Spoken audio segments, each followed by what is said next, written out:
So here's my snake eating its food like regular. It's, the once it eats the food, the tail brings up. But notice there's a little blue circle on the screen. Let me see what happens when I go close to that. As I take my snake head close to the blue circle, oops, I notice that suddenly the snake appears somewhere else. Did I see it wrong, or let's see it once again?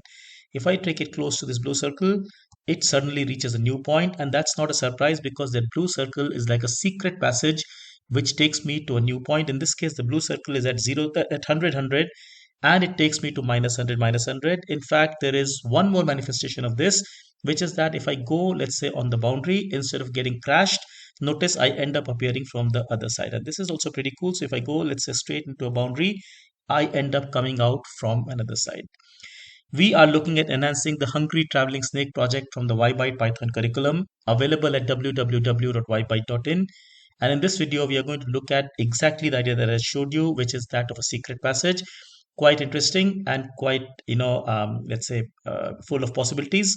And in a way, very, very simple to do. We just saw it happen once again. And let's see how we can do it. In fact, the idea for a secret passage is quite simple. Basically, on reaching a certain X and Y position, we just make the snake head jump to a new point. And that's pretty much it because, the lists are keeping track of where the tail has to go, where the head is going, and they basically automatically take care of where of the body being formed in the new place. So that's really pretty much it. Similarly, upon hitting the playing boundary, we may just make the snake reappear from the other side, basically make it jump to the other side. And that's kind of what we were going to do. Well, how do we do this? We will get the effect of jumping by setting the speed to 0. In fact, I'll demonstrate. This is quite interesting. We'll put the pen up because we do not want the snake to be drawing a line as it jumps. And that is kind of whatever it is. That is kind of what all we need to do. We will do this at the end of the loop just before the head is moved away. And upon reaching the new location, we can put the pen down once again. So the first example we are going to see is, let's say, going from say 100 to say -100 -100. Now again, these are just points, just some numbers. You can change this. You can be quite, let's say, creative about this. And we can even put a turtle or let's say a small drawing to illustrate. In our case, we have a report turtle. We are just going to put a small little O over there using the report turtle. So let's first see this example.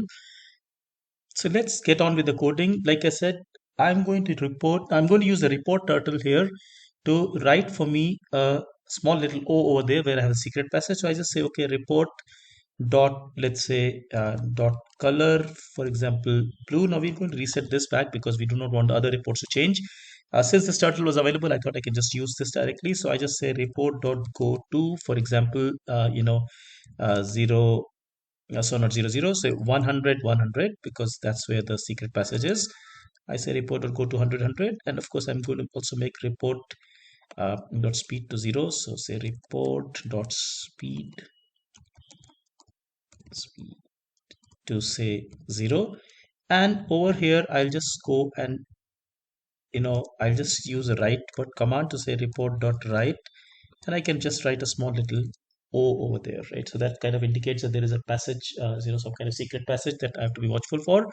Having done this, I will take my report back to 00 so that then later on everything appears as normal. And I'm going to also set this back to, let's say, so I just put a small comment over here, mark the secret passage.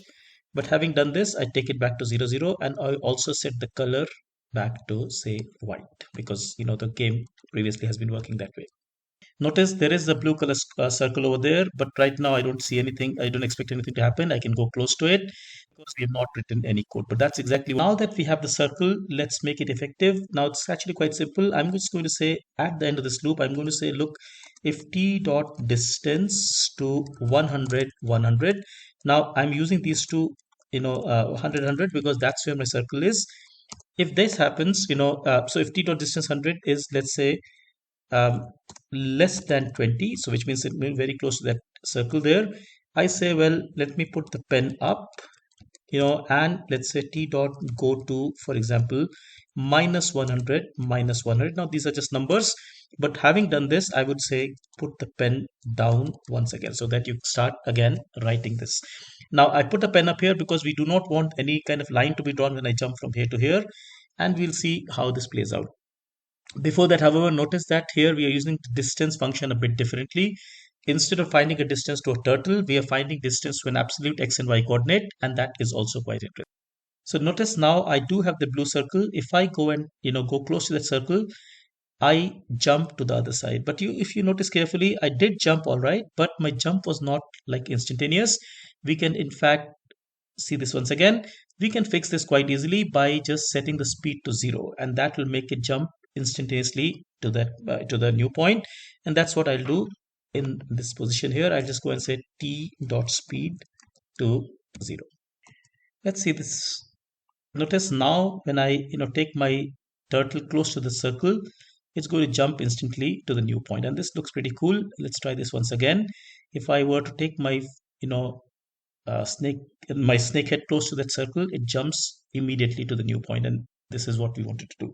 Now we are going to extend this idea to make the borders, let's say, porous. So if I go in, let's say, to one side, I will come out to the other side. In fact, the idea here is again quite simple. Remember, our border is between minus 220 to plus 220. So I just say, look for this condition whether, my absolute value of the x or so x or the y is becoming, say, more than 215. It means I'm coming close to the border. If that happens, then I must jump. And what I do is that I just figure out which boundary I was jumping. So if I was, let's say, on the extreme right, I will jump to the extreme left. If I was on the left side, I'll go and jump to the right one, and so on. So I could do this here. But if I were to just do this code, you will notice that sometimes the snake becomes unstable because it just keeps on going between back and forth. So I'm going to make it a little bit more robust and say that, look, instead of just doing just this condition, I'm also going to check for the snake's heading. So here what I'm saying is that, look, if I'm touching the right side border and I'm moving towards the right, well, let me just jump to the next side, to the to the left side, and keep moving in the same direction. So it looks like snakes going to the right and then comes back to the left side. Now, likewise, let's say I am reaching the left boundary and I'm going leftwards, then I will just go to the extreme right. And with this, the code becomes a lot more stable. So let's just, get to the code and do this. So I come back to my code and I say, look, if abs value of, let's say, t dot x core is, say, greater than 215, or the abs value. Now again, think about it, why do we need an or over here? Because any of these conditions means that I'm breaching a border. So I just say t dot y core is also, say, greater than 215. So either of these conditions is true. I know that I'm breaching a border, I must jump. So I just go and set speed to, say, for example, 0, and I set the pen to be up here. So I put pen up. I now figure out which border is the one that I'm jumping. So I say, well, if t dot x core, let's say, is greater than 215, that means I'm breaching the right border. I must go to the left side. So I just say t dot go to, say t dot go to, let's say, minus 220, and I maintain the same y value. So I just, just say t dot y core. So there's nothing to be changing on the y side. And in fact, now we can, having done this statement, we can, copy and paste this a few times. So I just do that here.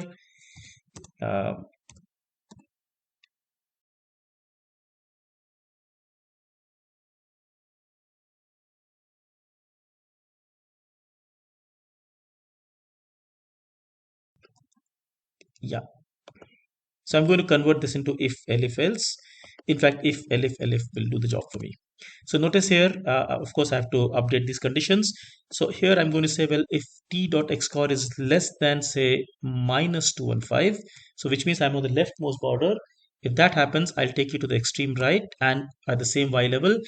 On the other hand, if t dot y core is, let's say, more than 215, I'm hitting the top border here. I will take you to, let's say, t dot x core and add the same, let's say, the negative minus 220. So I'm just kind of going um, down here, and finally, if it's, say, less than minus 215, of course this has to be t dot y core. So I'm making a mistake here, should be x core, otherwise that will be a problem. So t dot x core, t dot x core, t dot y core, and t dot y coordinate. So t dot y core, if it's less than minus 215, I'm hitting the lowermost border. I will take you to t dot x core, so same x position, and I will not want it to be I will take it to, let's say, 220. Now Now, once I have done this, I must make sure that I disable the code that was getting the game to be over once I hit the boundary. So I will just comment out this piece of the code, and this should pretty much do the job for me. Let's see how it works, and then we'll make that a little bit more robust. So notice now, if I were to run my turtle into the first side, so my turtle is moving across all right, but I must again set the pen down. I think I missed doing that. So let me just do that. At the end of all of this, I must do t dot pen down. And with that done, notice my turtle moves across the screen and it puts out that mark quite nicely. So this looks pretty cool. But as I told you, there is a little bit of problem with this. Notice, for example, now my turtle is just switching between these two. Now, why does this happen? What is the problem here? Let's try to analyze. Let's see this once again. If the turtle is moving fine, if I let it, let's say, so I had hit the secret passage this time around, not a problem. I managed to come back to the right point. But let's say I come here and I just at this point, I make my turtle go up and down. I can make that happen once again.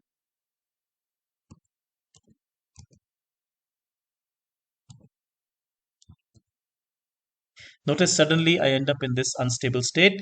Now, the reason this is happening is quite interesting actually, because, oops, so let's just try this on the other side as well. Yeah, I managed to achieve this. Basically, the problem is coming that I am hitting the boundary and I am not in the direction that I was intending, which means I was actually starting to go upwards when I hit the boundary. Now I bring the turtle back to the other side, but the turtle is now, for example, moving upwards. So this makes me end up in an oscillatory mode, which is not good. But I can fix this by saying that, look, if you are hitting the right boundary and your heading is, let's say, 0, so I just put an and condition here. I say t dot, say, heading is equal to, say, 0, because remember 0 means right. So if I'm hitting the right boundary and I'm going right, then, well, let me switch over to the other side.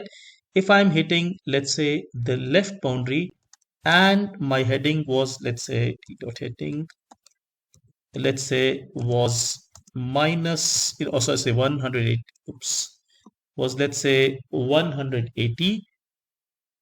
So if it was, say, 180, then I go and hit the right boundary. And let's say here I say t dot heading. If I'm hitting the top boundary, if my t dot heading was, let's say, equal to, let's say, 90.